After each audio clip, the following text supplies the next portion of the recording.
Richard Villet. Non, non, Non. parce que les deux commentateurs interviendront après sur l'ensemble des deux exposés, et puis derrière, il y aura la discussion. Voilà.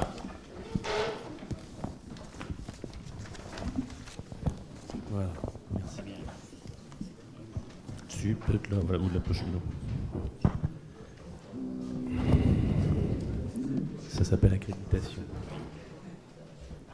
Bien, pendant que les diapositives se mettent en marche, je veux juste dire un mot. On m'avait posé il y a quelques années, who deal with the pelvic floor? Qui s'occupe du plancher pelvien? Et ma réponse avait été celui qui fait bien. Le problème, c'est comment le reconnaître. Et quand Serge Usan m'a demandé de parler de l'accréditation, j'étais extrêmement inquiet parce que je pensais qu'on allait dire tous la même chose. Et je suis heureux de voir que mon exposé n'a rien à voir avec les précédents. Moi, ma question est la suivante, c'est qu'est-ce que ça veut dire accréditer? J'ai donc, Serge, ouvert le Robert, le Larousse, et l'accréditation, c'est une reconnaissance par un organisme tiers de la compétence d'une société, j'ai rajouté entre parenthèses, ou d'un individu, voire d'une structure dans un domaine donné. Accréditer, c'est donc faire reconnaître officiellement quelqu'un ou une structure pour lui donner autorité en qualité, et dans le cas présent, en qualité d'exercer la chirurgie carcinologique, et plus précisément la chirurgie carcinologique gynécologique. Et pour arriver voir la structure qui va vous accréditer, enfin, l'organisme qui doit vous accréditer va s'appuyer sur un référentiel normatif, on vient d'en voir un par exemple pour le cancer de l'ovaire, qui va définir des exigences en termes de système qualité et de compétences techniques. Tout de suite, j'ai vu dans le deuxième paragraphe le mot autorité. Et donc le problème, c'est le suivant, est-ce qu'on aura l'autorisation d'opérer si on n'a pas l'accréditation? Et quel est le lien entre l'accréditation et l'autorisation de travailler? Ça va animer mon débat. La question qui se pose, c'est qu'est-ce qu'il faut accréditer? Un chirurgien ou une structure? Et ce sujet a déjà été largement évoqué au niveau de l'INCa, et je vais revenir un peu dessus. Tout d'abord, je vais vous parler du chirurgien, et comme ça n'a pas du tout été évoqué ici, je vais vous parler de ce qu'on a dit d'ailleurs avec Serge Usan à l'INCa concernant le chirurgien. Première réflexion, la spécialité universitaire « Monsieur, vous êtes chirurgien cancérologue » n'existe pas. Ça, c'est une constatation, ça n'existe pas. On a beau Suzette qui nous dit qu'il faut des chirurgiens cancérologues, ça n'existe pas, c'est pas un titre universitaire. Donc il faut obtenir un DES. Alors les DES, j'ai remarqué, il y a effectivement 16 spécialités médicales, elles ne nous intéressent pas, si ce n'est qu'il y a l'oncologie médicale. Il y a 5 spécialités chirurgicales qui ont un DES seulement, je vous rappelle, c'est pas beaucoup, c'est l'ophtalmo, l'ORL, la stomatologie, la neurochirurgie et la chirurgie générale. Les autres, on va le voir, ont des DESC qualifiants. Et il y a des autres spécialités, et c'est peut-être la faute, entre guillemets, des reproches que vous avez fait tout à l'heure à Serge Usan. On a sorti la gynécologie obstétricale de la chirurgie à un moment donné, pour des raisons que on l'a très bien expliqué, et que Golfi a bien répété, parce qu'il fallait des obstétriciens pour faire marcher la France. Et donc, il y a d'autres spécialités qui comprennent l'anesthésie, la napate, et la gynécologie obstétrique, et maintenant même la gynécologie médicale. Et à côté de ces DES viennent les DESC, qui sont distingués en deux groupes.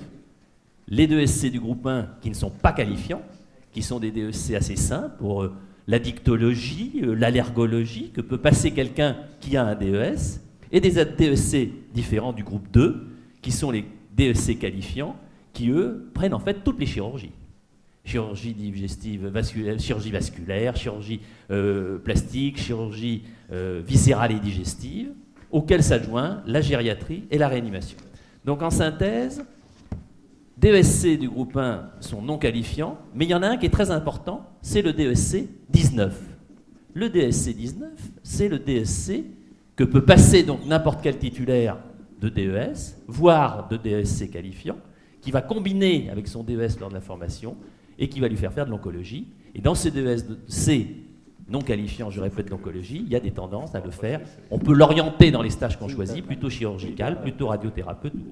Donc ça, je crois que c'est très très important à comprendre. Et finalement, notre chirurgien qu'on veut accréditer, il va être soit chirurgien général, soit chirurgien viscéral et digestif, j'ai mis avec un point d'interrogation plastique, car on a autorisé pour la chirurgie mammaire, peut-être au chirurgien plasticien, si on va voir, on peut en reparler tout à l'heure en discussion, soit il est gynécologue obstétricien, avec les remarques qui ont déjà fusé dans la salle, il n'y a pas de chirurgie à proprement parler, c'est gynécologue obstétricien, mais pour être sûr de sa compétence, on va lui dire, monsieur, pour que vous fassiez de la chirurgie oncologique, il faut non seulement que vous ayez un titre de chirurgien général, un titre de chirurgie viscérale et digestive, mais que vous ayez un DEC de cancérologie. Et alors, comme il y a les vieux qui ont dit « mais moi, j'ai pas mon DESC de cancérologie », on s'est tourné vers une autre structure qui peut qualifier les gens, qui est le Conseil de l'ordre, qui va dire bah, d'accord, certains, sur vos qualités, sur vos titres, etc., on va vous donner la compétence en oncologie. Et donc on va avoir des chirurgiens viscéraux et digestifs qui sont compétents en oncologie grâce à une qualification. En conclusion, le chirurgien a soit un DES de chirurgie viscérale et digestive, soit un DES de chirurgie gynécale, soit un gynécologue obstétricien, et il a un DESC de cancérologie qui jusqu'à maintenant était facultatif, mais sous l'influence, et je mets la photo du plan cancer des recommandations, on l'espère, sera obligatoire pour obtenir la qualification et l'accréditation surtout en chirurgie. Alors, pour faire juste un clin d'œil à ce qui a été dit tout à l'heure, le problème d'être crédité, d'être accrédité, d'avoir un diplôme, j'avais présenté ici à l'Académie il y a maintenant 15 ou 20 ans, le problème c'était formation, diplôme et compétences. On vous donne une estampille à 30 ans et on vous dit démerdez-vous. Ça va peut-être aller sur le dernier exposé sur la DPC et la formation. Le problème, ça sera de faire, si vous êtes accrédité, est-ce que cette accréditation est valable pour toute la vie? Quand on sait comment ça évolue, comment ça marche et comment ça peut changer avec les nouvelles technologies. Alors l'HAS, elle s'est dit, mais moi je vais faire mieux, je vais accréditer. Et là j'ai ouvert le chapitre accréditation de l'HAS. Vous savez que l'HAS dit, il faut être accrédité. Alors vous allez chez l'HAS, vous voyez que depuis 2006, il y a des activités dites à risque. Dites à risque. Il faut déclarer des EPR, c'est-à-dire des événements potentiellement à risque, faire des FMC, des RMM, des EPC, etc., etc. Et maintenant, on appelle ça tout globalement un DPC. Et en principe, ça marche parce que c'est co-géré avec les structures professionnelles. Je vous ai établi ici, ben malheureusement, il n'y a pas la chirurgie oncologique. Il y a la chirurgie générale, la chirurgie digestive. Et moi, j'ai voulu aller voir, et j'ai été voir par curiosité sur viscérale et digestive. On m'a dit, Monsieur Villet, combien faites-vous de vésicules? J'ai répondu 0. On m'a dit, vous n'êtes pas de notre domaine. Je suis allé voir la gynéco-obstétrique. On m'a dit, Monsieur Villet, vous voulez vous qualifier en chirurgie? Oui, je voudrais me qualifier, je voudrais être accrédité, je veux être accrédité, faites quelque chose pour moi. Combien vous faites d'accouchement? J'ai dit 0. On m'a dit, vous ne pouvez pas être accrédité. Alors c'est un sketch à la Fernand Reynaud, l'accréditation. Mais c'était comme ça que ça se passe. Alors pourquoi est-ce que l'accréditation marche? Eh bien, elle marche tout simplement parce que en activité libérale, les gens qui sont accrédités payent moitié moins de responsabilité civile professionnelle. Et pour le moment, elle ne marche pas dans le milieu universitaire et hospitalier. Alors j'en viens maintenant au deuxième point, c'est comment accréditer la structure. Là, ça va aller beaucoup plus vite parce que les textes sont clairs. C'est intéressé à la structure l'INCa et les ARS, ou l'HAS à l'époque.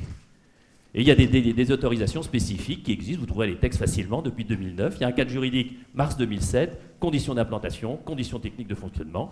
Il y avait à l'époque des seuils d'activité parce qu'on avait été obligé d'en mettre, qui étaient un peu, dans ce qui nous intéresse aujourd'hui, un peu grotesques par rapport à tout ce qu'on vient de dire. Et il y a eu 6 mesures qu'on appelle, que Suzette Delaloge a évoquées, que tout le monde a un peu évoquées, qui sont ce qu'on appelle les mesures transverses de qualité. Et ça, c'est important quand on dirige une équipe et qu'on fait de l'oncologie, quelle que soit votre spécialité. Il y a un dispositif d'annonce. Alors évidemment, je ne vous cache pas que ça a un côté grotesque, mais là, comme j'ai subi les périodes d'évolution, bonjour madame, vous avez un cancer, ça, il faut faire une consultation. On l'a tous fait, mais l'intérêt, c'est qu'on prend son temps pour le faire et que c'est important de l'avoir établi et qu'en vieillissant, finalement, les jours où on est de bonne humeur, on dit c'est bien d'avoir fait ça. Il y a les RCP, on en a parlé, je ne m'attarderai pas. Et ces RCP, au moment où on les utilise, on doit regarder ce qu'on appelle des référentiels de bonne pratique, c'est-à-dire qu'on doit être inscrit dans un réseau de cancérologie dans lequel on a les référentiels. On doit remettre aux malades, c'est peut-être une chose un peu difficile, qui n'est pas encore complètement au point, un plan personnalisé de soins, car effectivement, les patients, ils sont comme ils sont, mais ils disent, on ne me l'a pas dit, ah bon, il y aura des rayons, ah ben, je ne savais pas, bon, etc., etc. Et il faut, ce qu'a évoqué Suzette tout à l'heure, donner accès aux soins complémentaires et d'accompagnement, c'est-à-dire qu'il faut savoir, et je suis fier de le rappeler ici, un prix à l'Académie de médecine il y a très longtemps, parce que j'avais dit, quand on prend en charge un malade du cancer, il faut le prendre en charge, que l'on perde ou que l'on gagne. Et ça me paraît très important. Donc il faut, quand vous montez une équipe d'oncologie, avoir avec vous tout ce qu'il faut autour, c'est-à-dire, même si vous perdez, même s'il a des métas partout, même si elle a des métas partout, quelqu'un qui s'occupe d'eux. Et donc, c'est toute cette instauration de soins de support qui est très importante. Et il y a un mot qui n'a pas été prononcé pour la gynécologie, c'est l'oncofertilité, car c'est un vrai débat actuellement, c'est-à-dire on a des femmes de 35 ans, nullipare, nulligeste, qui ont un cancer de l'ovaire, voire un cancer du col utérin, et on doit réfléchir à leur possibilité d'avoir des enfants après, si elles le demandent. Et enfin, on l'a dit, innovation avec l'accès à la recherche clinique. À côté des mesures de transversalité, on revient à notre domaine qui nous intéresse particulièrement, la chirurgie. Eh bien, il faut des critères de chirurgie qui ne sont pas spécifiques à la gynécologie. C'est pour ça que j'ai laissé dans le titre que cancérologique.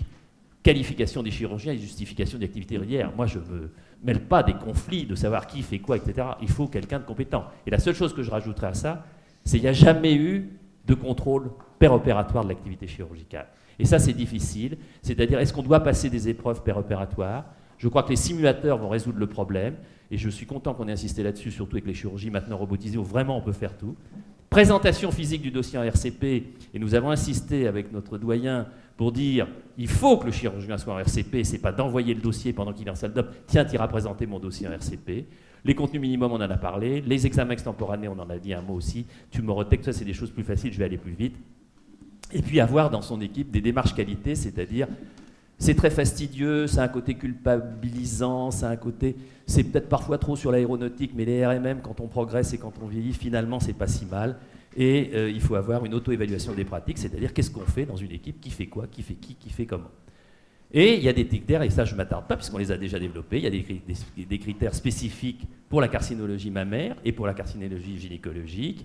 Et je ferai juste remarquer que quand on fait le sein, ce n'est pas une chirurgie difficile. Ce qui est difficile dans le sein, c'est l'organisation, c'est la stratégie de début jusqu'à la fin. C'est que la patiente ait sa radio péropératoire, qu'elle ait le repérage, qu'elle ait le ganglion sentinelle, que la pièce opératoire soit examinée. C'est monter, si vous voulez, tout un effort, parce que vous allez voir, quand vous faites ça en ambulatoire, vous imaginez faire un sein en ambulatoire avec un ganglion sentinelle, quelle est la radio de marquage préopératoire, que la pièce soit lue, qu'il y ait la radio péropératoire et qu'elle puisse partir à midi parce qu'on vous oblige de faire 2 seins dans le même lit.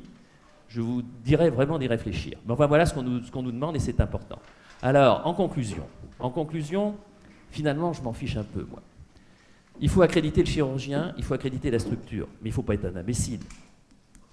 La structure, que ce soit l'hôpital, que ce soit la clinique, elle ne va pas prendre des chirurgiens qui ne sont pas accrédités. Elle va dire, écoutez, moi je veux des chirurgiens, mais je prends que des nuls. Donc elle va se faire en sorte que la relation entre la structure et le chirurgien. Et le chirurgien, il va s'installer où? Il va aller dans une clinique où il y a le scanner, l'organisation, l'extemporané, le marquage notamment pour le sein, etc. Et donc la relation entre la structure et le chirurgien, finalement, va être extrêmement étroite dans l'accréditation. Alors on est obligé de faire des lois, on est obligé de tout organiser, mais finalement, est-ce qu'au bout d'un moment, tout ça ne va pas s'organiser? Ce d'autant qu'il y a là-dessus l'HAS qui nous vise, l'INCA et l'ARS qui vont donner des missions pour la structure, en sachant, et je vous citerai une phrase que j'ai beaucoup aimée de Laurent Degos, qui m'a dit récemment, après nous avoir enquiquiné, je lui ai dit, à l'HAS, quand il était le président de directeur de l'HAS, de nous avoir dit il faut des procédures, faites des procédures. Il a écrit des pages de procédures, il nous a enquiquiné avec ces procédures, et il s'est rendu compte à la fin de sa mission à l'HAS que malheureusement,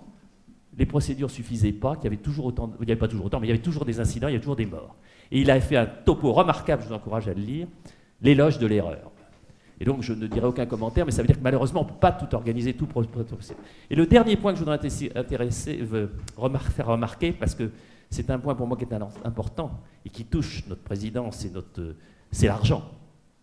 Et on peut se demander si finalement le meilleur accréditeur à l'avenir, le meilleur, je ne sais pas si c'est le bon mot, mais celui qui accréditera le plus, ça ne va pas être l'assurance maladie et les mutuelles. En disant, moi je ne donne pas à des gens qui ne sont pas accrédités. Alors ce qu'il ne faudrait pas là-dessus, et je n'ai pas mis exprès sur la diapositive, c'est qu'au-dessus de ça se mettent les médias. Classification dans Le Point, classement dans Capital, etc., etc., etc. Quel est l'intérêt? Voilà, je termine ainsi mon exposé, je vous remercie.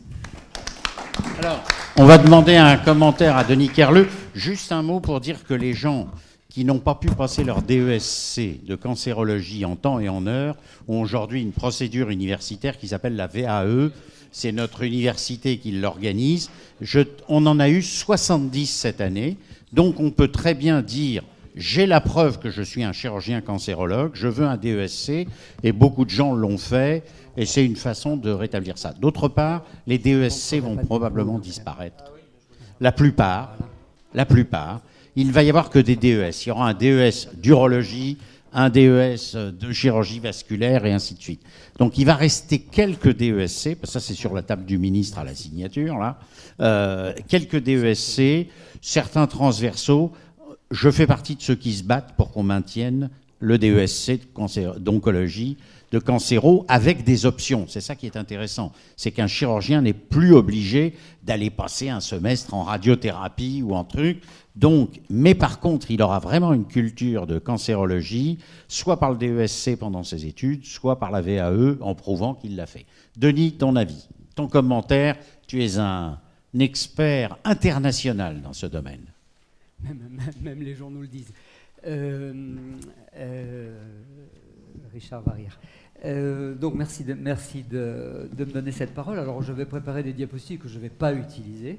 Elles seront absolument redondantes. Moi je voudrais peut-être faire une conclusion sur les 3 niveaux de réflexion qu'on a entendus. Le premier, il est éthique et philosophique. Alors, n'ayez pas peur, on ne va pas aller très loin, mais je crois quand même que la première éthique, c'est celle du soin. Et je me permets de vous rappeler que si nous laissons 1 gramme de tumeur, 1 millimètre cube, nous laissons 1 million de cellules tumorales. Donc il y a quelque chose là que le chirurgien doit réaliser. C'est ce que j'avais appelé la quête du gramme. Mais il y a quelque chose à réfléchir. Alors, le deuxième aspect, effectivement, il s'était bien mis en évidence, c'est que nous ne sommes pas seulement des quantitatifs, nous sommes aussi des qualitatifs. Et de toute évidence, cette chirurgie s'inscrit dans une pensée. C'est une pensée pas seulement chirurgicale. Et là, je vais vous citer mon maître à penser, celui que je préfère, qui s'appelle Groucho Marx, qui disait « Les hommes sont des femmes comme les autres ». Et je dirais « Les chirurgiens sont des oncologues médicaux comme les autres ». Je veux dire par là que... Je t'en prie, je te l'offre. Et ça veut dire par là que nous faisons partie d'équipe et que nous avons notre pensée à nous et qu'elle s'intègre dans un ensemble cancérologique qu'on a bien vu tout à l'heure. Alors il y a une deuxième chose qui est une réflexion sur l'organisation. Parce qu'effectivement, avant de la mettre en œuvre, on l'a réfléchi. Alors le constat, vous le connaissez, il est réellement catastrophique. Parce que chiffre PMSI 2009, cancer de l'ovaire, 44% des cancers de l'ovaire en France sont soignés dans des centres, qu'on appellera des centres ou des institutions structures, qui traitent moins de 9 cas par an. Ces structures comportent souvent plusieurs chirurgiens. Calculez le nombre de cas par chirurgien. Alors évidemment, le problème, c'est que si on empêche tous ces gens-là d'opérer, c'est leur ego et c'est le nombre des égos qui empêche qu'éventuellement on aille plus loin. Et le lobbying viendra assez vite. Ceci dit, Émile Darail l'a bien montré, c'est bien par l'exigence de qualité qu'on peut travailler la question, puisque c'est ce critère de qualité qui n'est pas ad hominem, mais qui est ad patientem, je dirais, quelque part, et qui va faire générer le progrès. Un progrès qui impose absolument une gradation. C'est vrai qu'il y a des maladies, Philippe va nous parler des cancers du col avancé peut-être, on a beaucoup parlé des cancers de l'ovaire, qui nécessitent de vraies organisations, et ces critères de qualité ne peuvent être respectés que dans les établissements qui ont l'organisation correspondante. Alors la question de la formation, moi je pense qu'elle est assez simple, parce que effectivement la très bonne idée du DESC de cancérologie est une des solutions pour la formation théorique. Et puis dès lors qu'on a les centres accrédités et actifs, ce sont ceux-là qui assureront la formation, à la fois par compagnonnage, j'approuve absolument le mot et il doit durer, et aussi bien sûr par l'expérience que ça donne. Alors il y a un dernier point qui est la mise en œuvre de tous ces grands principes. Et moi je crois qu'elle est à plusieurs étages. Le premier étage, il est politique. Il y a effectivement la puissance publique qui doit s'y mettre. Alors, elle s'y est mise en France très partiellement, parce que les seuils dont on vous a parlé, 24 gynéco, 34 cancers du sein, sont quasiment ridicules, au sens de l'expérience. Si on parle par hôpital, 34 cancers du sein dans un hôpital, 10 chirurgiens et ou gynéco-obstétriciens en font. La règle de 3 ne vous échappera pas. Donc, elle a fait quelque chose, mais indiscutablement pas assez. Et le rapport que vous avez vu à l'INCA sur les critères qualité a été aimablement salué par Madame Buzyn, par « je vous remercie pour la qualité de ce travail », et resté sans réponse de Monsieur Arrousseau. Donc, il y a du chemin à parcourir, il y a du chemin à parcourir pour y arriver, et pour mettre en œuvre la mesure 23.1 du précédent plan cancer, celui qui est en train de se terminer. Je vous rappelle qu'en Angleterre, l'organisation des soins a été faite dans les années 2000 et que, tout particulièrement le cancer de l'ovaire, a vu son pronostic s'améliorer, et ceci dans des études ajustées sur le grade, l'âge et autres éléments de pronostic. Donc là, il y a vraiment quelque chose de fondamental. Il y a une deuxième chose qui est le rôle, je pense, des sociétés savantes. Elles existent, elles ont une influence, et elles ont une reconnaissance professionnelle. Et là, je pense qu'à l'inverse de la puissance publique qui crée de l'accréditation, la société savante crée du label. Et l'accréditation a une valeur négative, c'est-à-dire que si vous n'êtes pas accrédité, vous ne pouvez pas exercer. Le label a une valeur positive, c'est-à-dire que Si vous avez les galons sur les épaulettes, vous commandez un peu plus. Et là, je crois que c'est absolument nécessaire. Alors, pour votre information, l'ESGO, la Société européenne d'oncologie gynécologique, va lancer ses critères d'accréditation avec visite sur site, incluant une opération chirurgicale. Ça me paraît fondamental. Elle va le lancer. J'espère que la France va s'associer à ça. Et j'espère aussi que l'ESGO va adopter les critères français. Évidemment, elle va les modifier un peu, mais on va y arriver. Et puis, il y a une troisième étape qui est notre environnement. Alors, je ne sais pas quelle est votre expérience aux uns et aux autres, mais nos meilleurs recruteurs sont les oncologues médicaux. C'est-à-dire les autres oncologues, puisque nous sommes aussi des oncologues médicaux. Et nos collègues des villes périphériques, qui en ont assez de voir le patient mal opéré, nous les réadressent eux-mêmes. Et ils font partie quelque part, de manière au sens large, du public qui nous regarde. Et ce regard-là, probablement, va permettre encore de renforcer l'effet centre et l'effet référence. Voilà les quelques réflexions que je voulais vous donner. Merci. Philippe Maurice, tu veux le micro ou tu viens là? Ouais. Alors Philippe Maurice, c'est chirurgien, gynécologue, oncologue à l'Institut Gustave Roussy. Il fait exclusivement de la chirurgie oncologique, gynécologique. Oui. Non, c'est sur le... Je vais être extrêmement bref et je vais permettre de compléter les propos qui sont déjà très complets antérieurs avec 2 ou 3 réflexions. Non, c'est celui-là, excusez-moi, le troisième. On a beaucoup parlé de cancer de l'ovaire. Je pense qu'il y a une autre tumeur gynécologique qui nécessite qu'on pose des questions aussi en termes de stratégie, parce que pour moi, c'est aussi une stratégie thérapeutique complexe, c'est le cancer du col. Les 2 incidences sont à peu près les mêmes. Il y a à peu près 3500 à 4000 cancers, de nouveaux cancers du col, comme les cancers de l'ovaire. La vraie difficulté qu'on a, vous voyez, c'est qu'on parle de prise en charge, d'homogénéisation, mais sur des pathologies rares. Et là, il y a une équation qui n'est pas très difficile à résoudre, mais qui veut dire que tout le monde ne va pas pouvoir prendre en charge des pathologies rares avec une optimisation de la prise en charge pour ces 2 tumeurs. Pour les cancers du col, pourquoi c'est compliqué? Parce qu'on est très très loin du Wertheim premier et de la réflexion après sur les résultats histologiques. Maintenant, avec l'IRM, avec l'examen clinique poussé, avec l'histologie, on a des facteurs pronostiques qui nous permettent, avec le stade, de proposer des techniques complexes que sont la trachélectomie élargie, et je rejoins tout à fait la réflexion de tout à l'heure de François. Il faut avoir des structures qui maîtrisent parfaitement bien la célioscopie pour les stades précoces, pour les stades avancés, pour les curages lombo-aortiques. Le problème du ganglion sentinelle, qui a sûrement une place dans cette stratégie, mais si c'est du ganglion sentinelle, il faut le faire aussi dans des structures qui peuvent utiliser des isotopes radioactifs. Et puis, le problème du PET scan, des nouvelles modalités de radiothérapie, je pense à la Curie 3D par exemple, qui permettent d'optimiser le contrôle local de la maladie. Bref, le cancer du col est une pathologie qui diminue en termes d'incidence, mais dont la prise en charge s'est complexifiée au fur et à mesure du temps. Ça ne veut pas dire qu'il n'y a que les structures qui ont le PET scan sur place qui peuvent le prendre en charge, c'est pas du tout ma...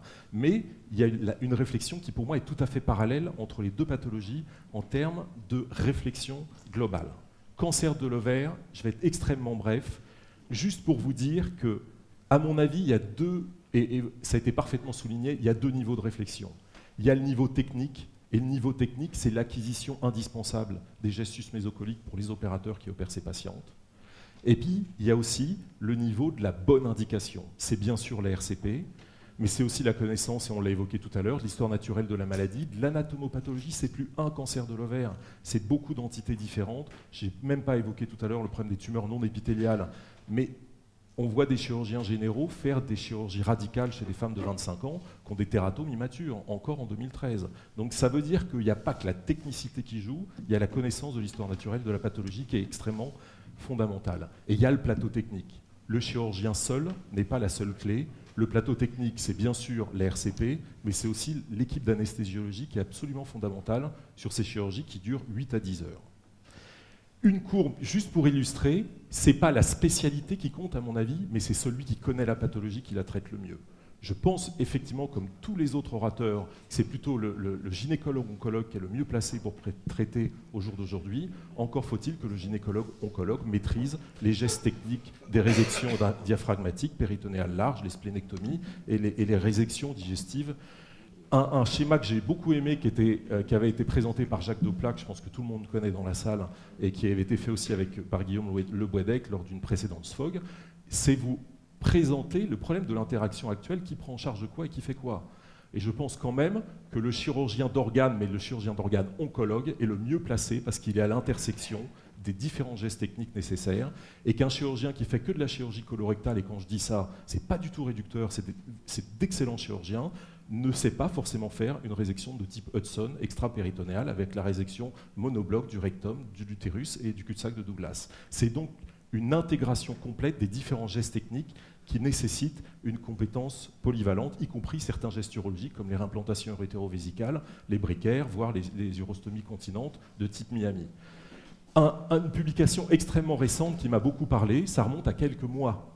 Lors du dernier congrès nord-américain de notre spécialité qui s'appelle la SJO, un grand publicateur sur cette thématique qui s'appelle Robert Bristow rapportait ce travail qui a fait tout de suite la une du New York Times au moment de sa publication. Il a regardé quelle était la survie des patientes en fonction des volumes d'hôpitaux et des spécialités des gens. Avec le cut-off qui était celui de Denis Kerle tout à l'heure, puisque ce cut-off est tout à fait logique et avait été défini aussi avec les critères de Robert Bristow.